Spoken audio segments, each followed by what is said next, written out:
today I wanted to make a new vlog, a reading vlog where I'm going to be vlogging myself reading Anna Karenina. This is my Wordsworth edition. It has plastic sleeve on it, and as you can see, I already started by reading the introduction, which is okay for Wordsworth edition. And yeah, I just wanted to vlog my experience, and I need to give a warning. This will be a spoiler review or a spoiler vlog because I will be talking about the book throughout this vlog. Now, important parts that I want to talk about for the introduction, or at least for this first video, is that the font, it's not the best font, but it's readable. Also, I do know what happens in the book because I've watched the movie. I think it's the 2014 or 2017 with Keira Knightley. I think that's her name. And so I have watched the movie. I already know what happens. I know the plot. I'm also really glad that this edition has notes, at least 15 pages worth of notes, which is not a lot. And it also has a list of characters mentioned in every part, which I really like because he has a really long, I think like 3 or 4 pages of characters, and he also has a list of Russian words that are used. This edition is the translation by Louise and Ellen Marmont, the 1918 version. And maybe I want to read like 50 pages a day. I think that's doable given the font size.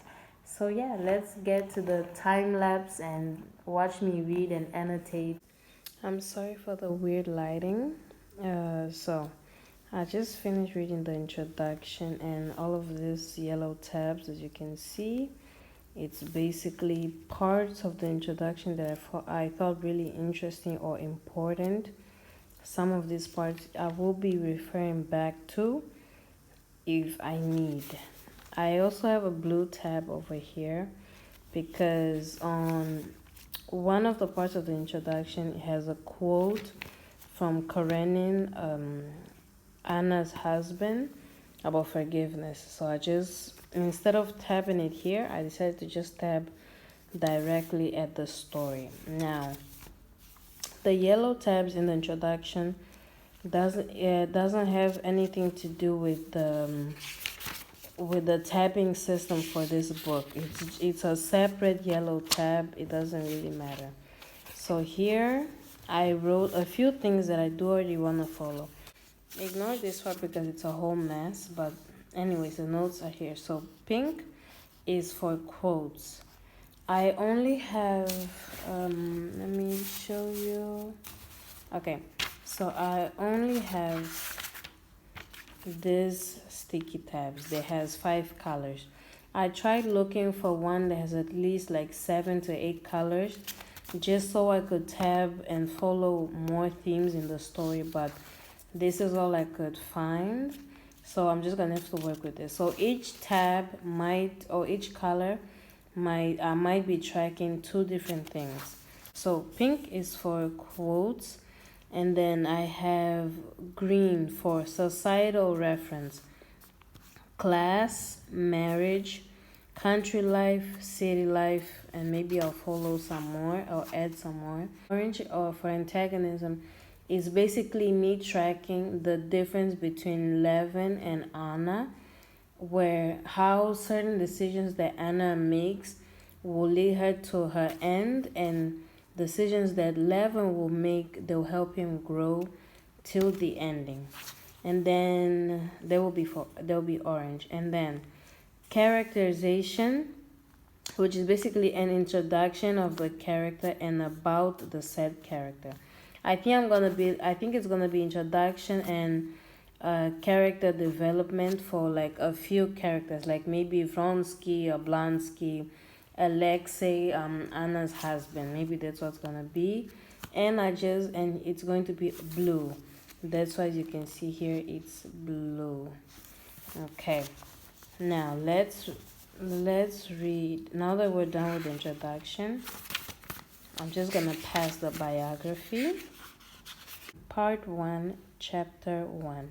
And it starts with the one of the best quotes known to literature, which is, all happy families resemble one another, but each happy family is unhappy in its own way.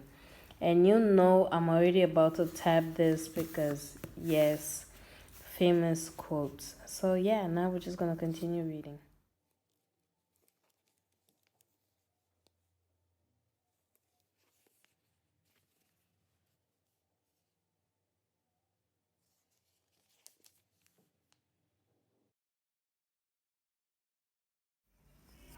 Good morning, guys. So it's the next day, and honestly, I did not read much. I think I only read like chapter 1, and I fell asleep because I was really tired. And since I'm also a bit sick, I have a cold, a headache, and I'm just really tired from school and everything. But today I've read, I'm still on page 13. I haven't read much because I'm still like annotating and tabbing, but since I have a new tabbing system, I'm actually glad because I feel like I'm reading. Since I don't underline anymore, I just do this box parentheses kind of situation, and it's easier than underlining like every single like line. And so yeah, I've been also annotating quite a lot, as you guys can see. So yeah, I'm really liking it so far. Like, it's very engaging. But one thing that I did want to film and talk to you guys is that I'm kind of disappointed with, okay, not disappointed, but I'm kind of shocked because a lot of, if you guys can hear the music outside, I'm really sorry. But anyways, I'm really shocked that this story started the way that it started because a lot of booktubers that I love, they have read this book. They say that one of their favorite characters is Oblonsky because he's really funny. And so far, I am hating Oblonsky. Like, I'm just really disliking his character. So spoiler warning, because this vlog will be spoiler.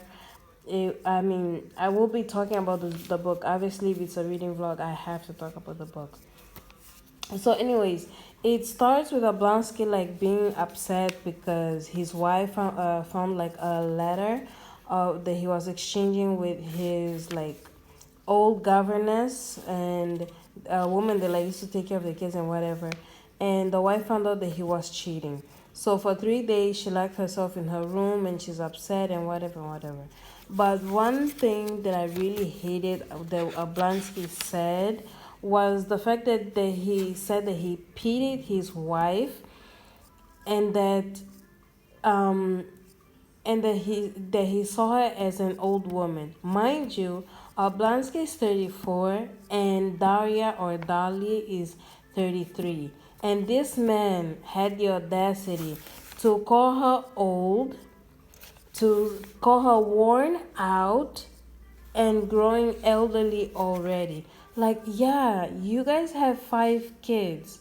And apparently, from the chapter that I'm on, Daria actually says that, like, she's arguing with Oblansky, and she actually mentions that she takes care of the kids. Like, he only remembers the kids when he's playing with them, but she actually cares about the future. Actually cares about the kids. And this man again had the audacity to think to himself and say that, how can she not love me? How can she not forgive me if she had like kids with me? I'm like, having a child is one thing, but your character speaks louder. And I'm like, this man, the audacity, like, I'm really hating him. And you would think that, like, oh, you're just hating him because he's cheated. Yes, he has cheated, but the fact that he could care less and everything he's doing is like just faking it to have his wife to just be in the good graces of his wife pisses me off. But one thing that made me really hate his character initially, it's when I don't know if I can find it, but basically, oh, okay, here it is. So basically, it's the next day. He wakes. This is like the third day. He wakes up, has his coffee, blah blah blah blah, reads his newspaper, and then he hears his kids. The oldest children, I think one is Grecha. Where is the names? Oh, Grisha and Tanya. So apparently he loves Tanya more than Grisha. And the fact that the son knows, like this man hugged his daughter, holds her neck sweetly, but then he just greets the boy and he mentioned her as the boy. And the fact that he says that the boy, that he doesn't care much for the boy as for the girl, and then the boy actually felt this, and he did not respond to the father's cold smile. Then this man went to go get candy, and he gave like two candies. I think it's like a chocolate and some colored cream to Tanya, and Lily Tanya had to be the one to mention like, oh, so is this other candy for Grisha? I'm like, this man, like I, and then there's, I hope that I change my mind and I agree with other booktubers that Oblansky is funny, he's charismatic or whatever, but for now I'm really really hating the character of Oblansky. And I also annotated, I marked this quote. I kind of, it's like a long quote, but whatever. It's something that Daria said. She said, "You are a you are horrid and disgusting to me." She shouted, getting more and more excited. "Your tears are water. You never loved me. You have no heart, no honor. To me, you are detestable, disgusting, a stranger. Yes, a perfect stranger." She uttered the word, stranger, is so terrible to herself with anguish and hatred. I don't know. I just really like that. But anyways, I'll keep on reading. Hopefully, I won't be making way too many. I won't be giving away way too many spoilers, or I won't be constantly like updating you guys. Maybe I'll next time I update is when I'm like page 50 or at least 100. Okay, see you guys later. Hello, you guys. So this is officially week 3, and I have a lot of updates. So I have to confess, week 2, I barely read much of Anna Karenina. I think I only grabbed this book like twice, so I haven't read much, and unfortunately, I'm still pretty behind, as you can see by the tabs. Right now, I am currently on part 2. So at least the good news is that I'm out of part 1 and I'm in the middle of part 2, or at least almost in the middle of part 2, and I'm gonna try.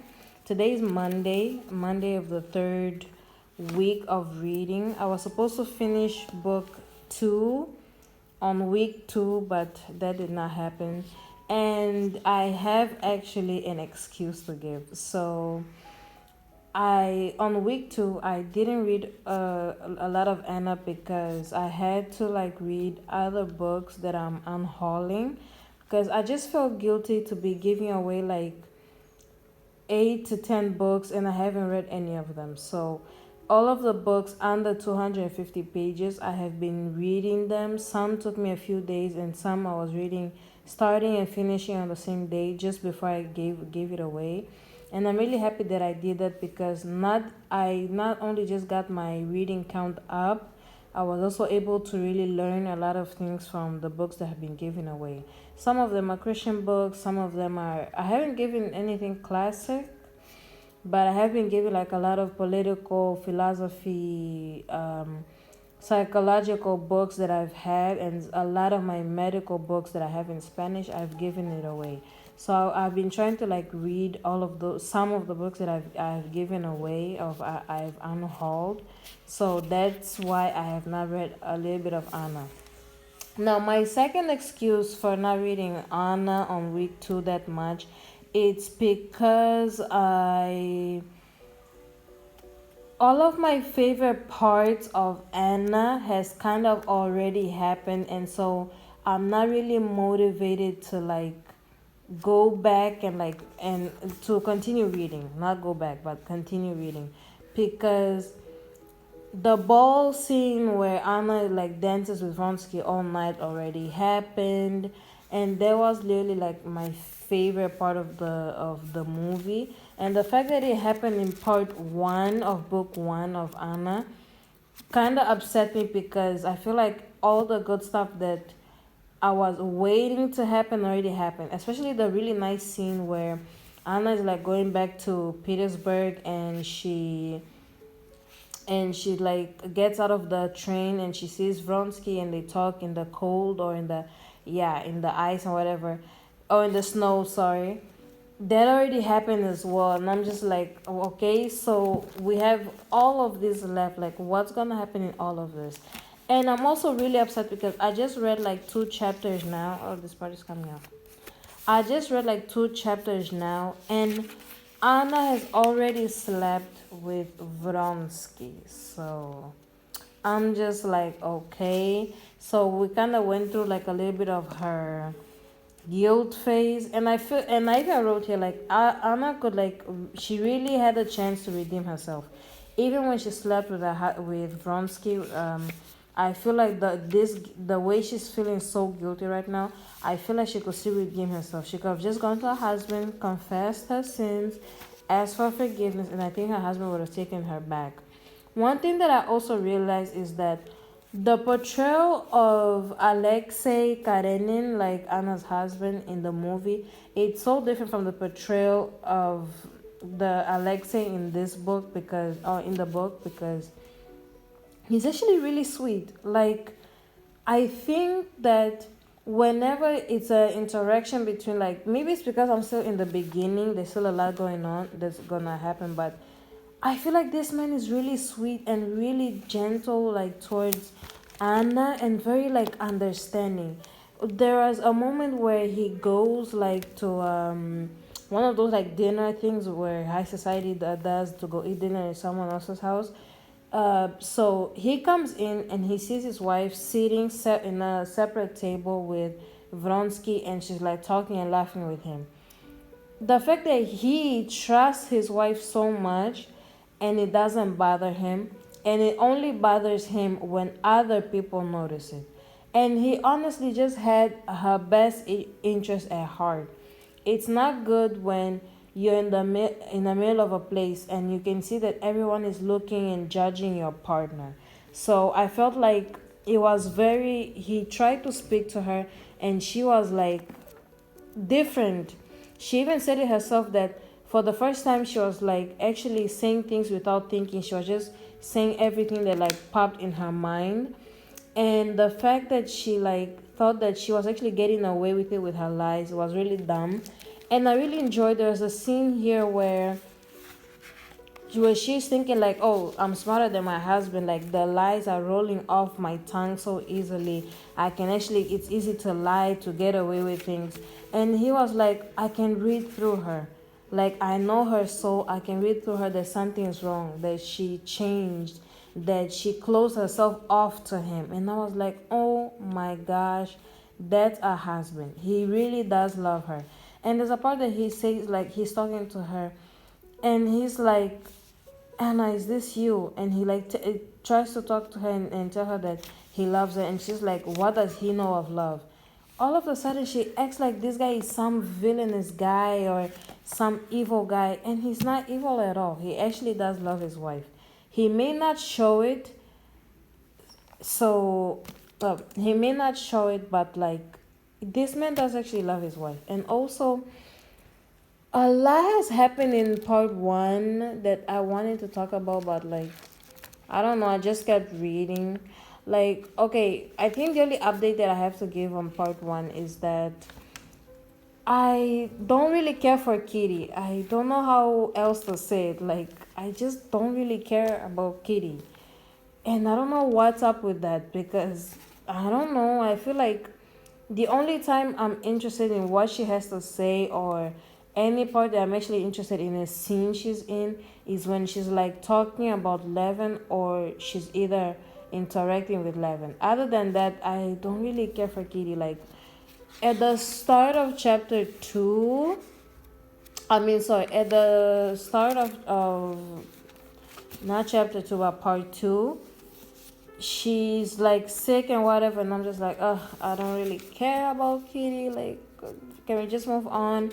But there was a part that was really nice. I felt like she her reaction is somewhat justified, but she was really really mean to Daria or Dolly for no reason. She was like calling out like I would never be with a man that would like cheat and whatever, and I was like, girl, that is so mean. But they forgave each other, they talked and settled things, and now she's feeling guilty because she rejected Levin for Vronsky, and then Vronsky is like, oh, I don't really care about you.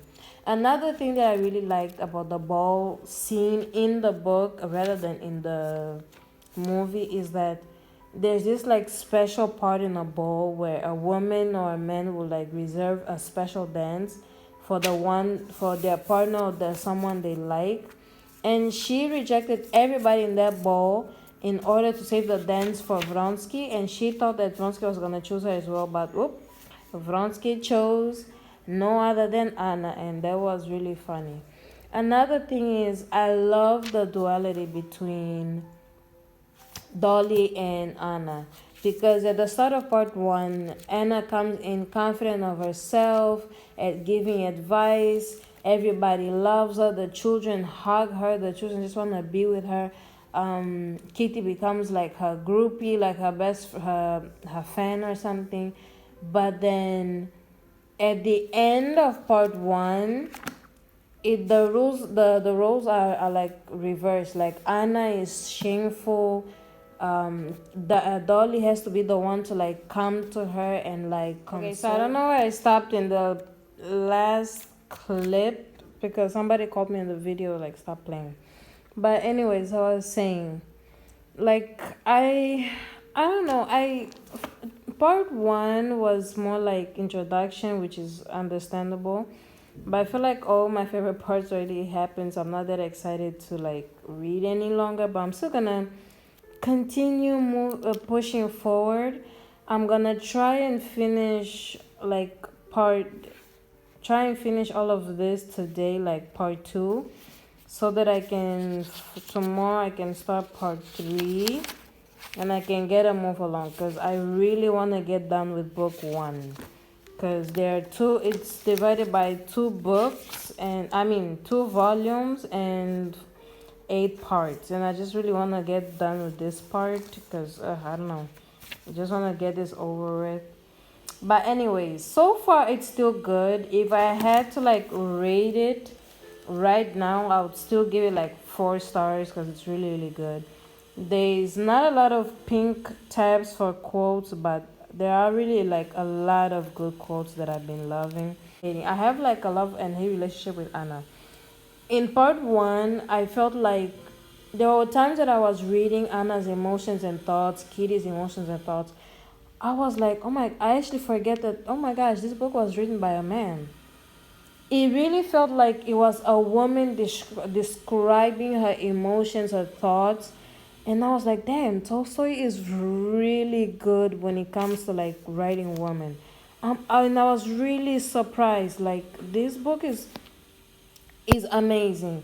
And I say that I have a love and hate relationship with Anna because in the beginning, part 1, she's like so forgive me if you can hear the noise. It's like construction work right next to my door. But anyways, so with Anna, it's kind of like she's elegant. Everybody loves her.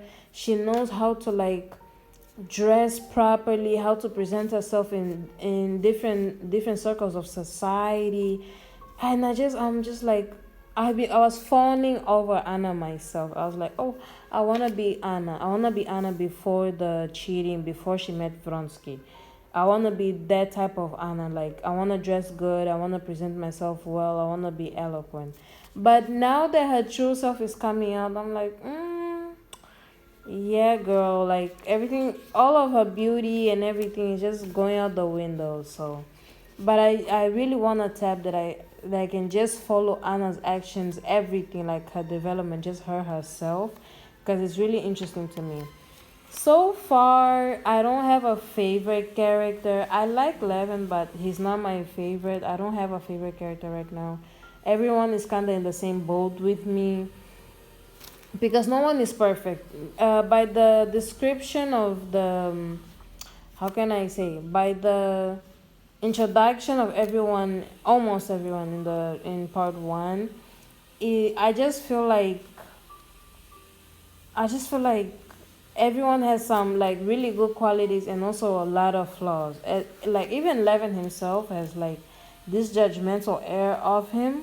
Like I love Levin, he's simple and everything, but not everyone is forced to be like him, to be simple and whatever. And just because one likes to live the society life, the city life, doesn't mean that they're like inferior or dumb or something. Like the way he acts, like he's smart or above everybody. Like everybody deserves to live a life that they want to live. Some people like the city life, some people like the farm life like he does. And that's about it for update. Hopefully I'll be able to be more eloquent and all, and actually express my feelings towards this book a bit better. I'm not gonna apologize. I was going to apologize, but I'm not gonna apologize for the spoilers because I will write on the title that like this would be a spoiler video because I don't think I can make a reading vlog with no spoilers. So sorry. Okay, so hi, hello, hello. I'm right now in my bed. It is, let me pause the video. It is week 2. No, it is the start of week 3. Today is Tuesday. And I don't have work today because it's a holiday, just a 1 or 2 day holiday. Started on Monday to end today. And right now I'm on page 269. This is where I stopped last night. So I'm halfway through part 3. And this is where I put my marker to stop because I really want to get to part 4, as you can see, of book 1. And so far, well, I think I don't have anything new to add. Like, yesterday I started this book and I read already halfway. My intention is to finish this half today so that I can unhaul it as soon as possible because all of the books I'm unhauling, I'm gonna give it to a friend. Well, 3 various friends. So that's why I've been really slow to read this. So far, I have to say that I'm really starting to like Levin. I'm actually at the parts where most people complain that there's a lot of chapters about Levin's farming and nobody cares about his farming. And actually, reading and learning, just seeing him interact with the peasants, him talking about farming, his love for farming, is actually what's making me fall in love with Levin even more, or fall in love with his character. Because before the whole farming thing, he was just an okay character to me, like a good but flawed. But now I'm really starting to love him and see why people are loving him. So I'm guessing the farming is just really good. And also, one thing I've never heard, but I'm about to say, is that my favorite character right now is Karenin. Oh my gosh. For some reason, Alexei Karenin, Anna's husband, I see him as a W man. I see him as a good husband. I know that it's too soon for me to talk about him because I haven't seen his evil side yet because Anna and Vronsky, they were like, so before the horse race situation, Anna confessed that she's like pregnant, and Vronsky's like, oh, you gotta divorce your husband because he mistreats you. And I was like, okay, did I skip something? Did something go wrong? Because Anna talks about him being so vile, being a bad man, and how he's an awful person. I'm like, where was he awful? Like she is cheating on her husband, one, humiliating him, where everyone in society is currently like talking bad about him in his marriage. This man let her go stay in a town, like a different house where Vronsky can go and visit her. He shows up once a month to give her money. I don't see, she has servants and everything. I don't see what's the issue. I don't see how evil Karenin is. He hasn't called her names, he hasn't done anything. And the reason why I say so far I love Karenin is because I see him as a W man. So in the horse race scene, I love, this is literally my favorite part of the book right now. In the movie, I really could care less about that scene in the movie, but in the book, chef's kiss, amazing. Just because of that scene, reading that scene alone, for me it made the book 5 stars, but I had to reduce it to 4 stars because Kitty is just boring to me. But anyways, in the horse race scene, when Vronsky falls off his horse and he loses the race, she was like screaming, agitated and everything, and everybody was ignoring her. This man that is getting humiliated, that is getting cheated on, watching his wife look at Vronsky with worry, with love, only seeing the fact that Karenin himself even said in his thoughts, this woman only has eyes she is in the middle of a crowd, but it only exists 2 people in her mind, her looking at Vronsky. Her and Vronsky were the only people there. And there was a brief moment where she looked at Karenin, but she looked at him with disgust. And the fact that he realized all of this, he still went there and saved her. He was like, take my hand and let me take you out of here. You seem distressed. She ignores him. She asks Oblansky and other people around, like, is he okay? But nobody answers him, they ignore him. He asks again the second time, take my hand and let me take you out of this place. You seem unwell. She ignores him again. And the third time is when she leaves with her husband. And I'm like, oh my gosh, this man, he's getting humiliated, but he still decides to not let her humiliate herself and still decides to like honor his wife. Amazing. Then they get into the carriage, and when he's dropping her at her house, she has the audacity to say that, oh, you talk to me, but I think of him. This man still helps her to get out of the car. I'm like, oh, W man. For at least for me right now, I'm really loving, like, I'm loving Anna. I'm loving her interaction. I want to see how Anna is going to progress from here. I know that she's gonna get worse from here, but we left after the horse race. We haven't really checked up on her, like what's going on. I'm just in the Levin and Kitty situation, and I just want to like read as much as I can to get rid of this part, so I can see what's going on in Vronsky's mind, what's going on in Anna's mind, what's going on in Karenin's mind. So yeah, I don't have much to say about part 3 because I haven't finished it, but we'll see, and I'll hopefully update you when I'm maybe halfway through the. Okay, you guys, so a little update. It has, I think this is week 7 or week 8 if I'm correct. And I think the last time I did an update, I was reading part 3, and it was probably like week 4. And I stopped. I kind of had to put Anna Karenina down because I had to focus on my thesis.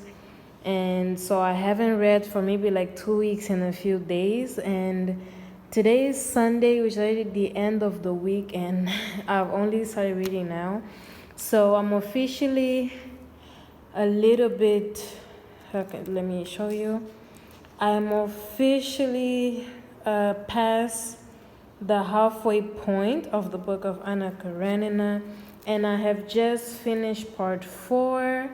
Now I'm moving on to book 2 and starting part 5. And I have to say, I think part 4 is by far the best part that I've read in book one because I thoroughly enjoyed it. It started off boring with Levin, but I think it ended in a really strong point. Like so many things happen in this book that I'm not sure if it actually happened in the adaptation movies that I watched. I'm not really sure.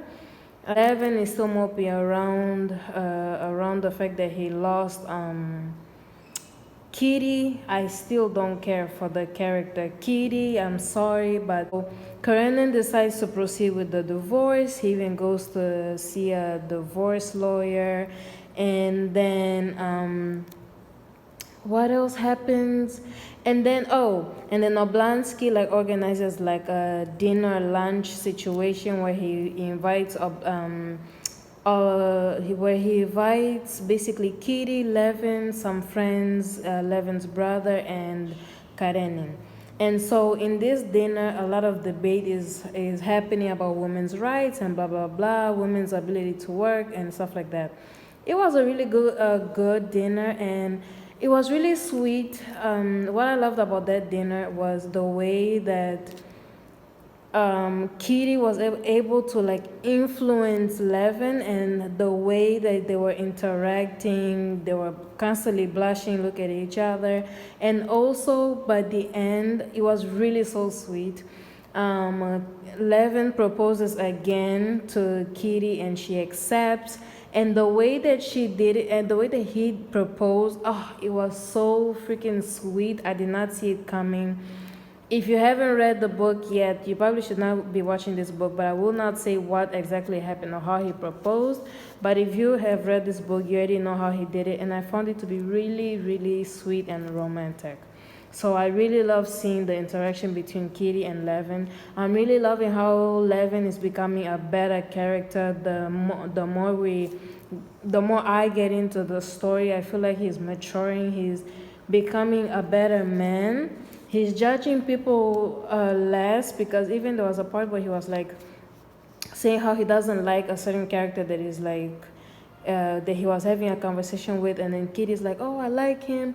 He's very sweet." When Daria, her sister's kids were like sick, he went there and helped her. He changed his mind about that certain character that I don't remember his name, and then he started like evaluating himself, like maybe judging people on the surface level is not good. Maybe judging people badly by first impressions is not a good thing.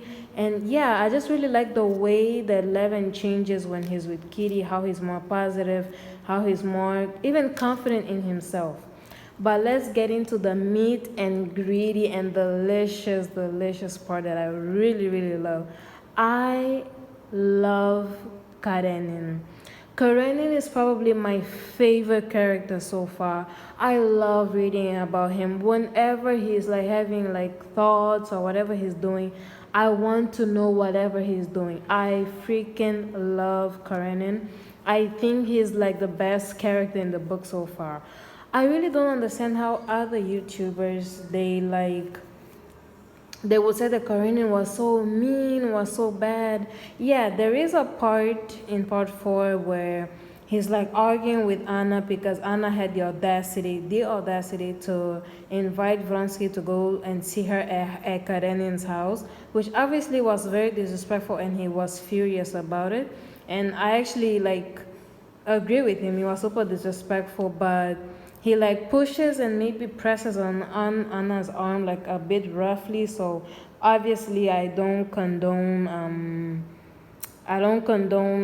domestic violence, obviously. But yeah, he was just really pissed and he yelled at her and stuff like that, which I kind of understand him, because what she did was really disrespectful. She disrespected all the wishes that he had told her like to obey, not to see Vronsky anymore and not to bring Vronsky around his house, which was really super disrespectful. Anyways, so Karenin decides that he has to travel for work or whatever, And then doctors say that she's about to die. So Karenina is like, do I go? What if she's lying? What if she's just trying to trick me? But then at the end he decides to go back to Petersburg to see what's going on. Anna has given birth to a baby girl, Vronsky's child, and he finds like Vronsky crying with his head between his hands. He's like crying because Anna is about to die, and the doctor says that she has like fever and she might not survive, so they should give her the goodbyes and blah blah blah blah. And she's like speaking nonsense, calling to Karenin for forgiveness, blah blah blah. And this man decides to genuinely forgive Anna to the point that he touches Vronsky, he removes Vronsky's hands from his face, and he forgives Anna and Vronsky. What? And then there was a scene where he was talking about how at peace he found himself to be when he forgave, like Christ does. And I was like, maybe I love Karenin because I'm a Christian too, and I'm reading this in a more of a Christian lens. But I honestly love the character of Karenin. He's not the perfect husband, he's not the perfect Christian, but he is a good husband. So far, from part 1 to part 4, I can say that. Especially in part 4. The way that he actually pitied Anna and Vronsky because Vronsky decides to shoot himself, okay. I feel like Anna and Vronsky, they're just too over the top and very immature. I feel like they're both adults but very immature. Because there was no reason for Vronsky to decide to shoot himself or try and commit or try to unalive himself. There wasn't really a reason for that, but okay, sure. Because he sees that the fact that Karenin forgives Anna, and the fact that he was just a better man, he starts to like get these thoughts, and he decides to take his gun and point it to his chest and shoot himself. Anyways, so the part was just really beautiful when Karenin was talking about forgiving Anna, truly forgiving Anna. And the fact that forgiveness allowed him to fall in love with his son again, that was so beautiful, that was so amazing. And the fact that he also falls in love with the daughter, oh my gosh. He actually cared for the affair baby, and that was just so beautiful. He would like go and sit next to her crib, that even the ladies that like took care of the baby, they were used to him going into the nursery to see her, to see the baby girl. The fact that he would like touch her arm, see her little smile. He would even question why she got sick, why she was constantly crying. He was even trying to see like if she was getting enough milk and stuff like that. I was just like, he's being a better father than Vronsky is. Because the moment the baby was born, he did not sit or touch that baby. So, Karenin is just the better man, the better Christian. Anyways, and it was I just find it really beautiful. Like whenever Karenin is on screen, I guess, or when it's his scene, I'm just in love and I'm at awe with him. Because he's very imperfect, but a very good man at heart. He is very kind. And the part 4 ends where basically the most disrespectful thing happened. So basically it says that Vronsky gets the information from his cousin or something, Betsy, where she basically tells Vronsky that Karenin he's thinking about divorcing Anna, so if he wants to go see, he will be able to see Anna pretty soon. So this man runs into Karenin's house, does not knock, does not announce himself, goes through the house and goes straight to Anna's room, kisses her, and I'm like, dude, you just got into Karenin's house, a generous man that had told you that he has forgiven you, and you decide that you're just gonna go in, kiss his wife, enter his house. Okay, disrespectful, but okay. And so the part 4 ends where basically Anna says that she doesn't want to divorce Karenin, which is very immature of her, because she's basically playing both sides. She wants to stay married to Karenin in case that Vronsky gets tired of her and she can just go back to playing the old happy couple with Karenin, which is very immature and selfish of her because Karenin has been nothing but generous to her. So she decides that she will not divorce Karenin. She even, at the end, like the last sentence, she even talks about she travels to Paris, I think. Here it says she basically, yeah, a month later, she literally travels abroad with Vronsky and she refused to give Karenin the divorce. And she abandons Karenin. I don't know why everybody that reads this book, they usually say like, oh, like Anna deserves better, justice for Anna. And I'm out here like, where's the justice for Karenin? Where's like hashtag Karenin deserved better? Because she literally decides to travel abroad, leaving her son at the hands of a generous man that had just forgiven her. Like the disrespect that Anna has, the immaturity of Anna and Vronsky. I want to see what happens in part 5, especially with like Kitty and Levin getting married and just seeing how this whole trip is going to be with Anna and Vronsky. So I will update you when I finish part 5, which will probably be like a week or two. Anyways, this is part 1.